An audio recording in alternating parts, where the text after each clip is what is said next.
È arrivata la sentenza per Mohamed Gueye, il 26enne senegalese che un anno fa ha stuprato una quindicenne triestina sul litorale di Jesolo ed è stato arrestato qualche giorno dopo, nella notte tra il 24 e il 25 agosto, in un ostello di Mestre.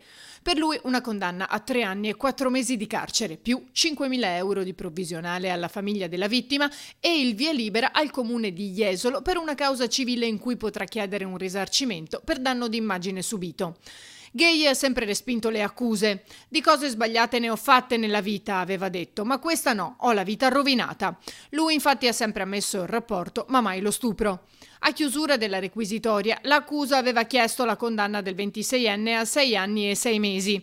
Per il PM la quindicenne era credibile nella sua ricostruzione. La conoscenza al di fuori della discoteca con Gueye, la sua richiesta di seguirlo in una zona appartata del litorale e lì violentarla per diversi minuti con rapporti sessuali completi.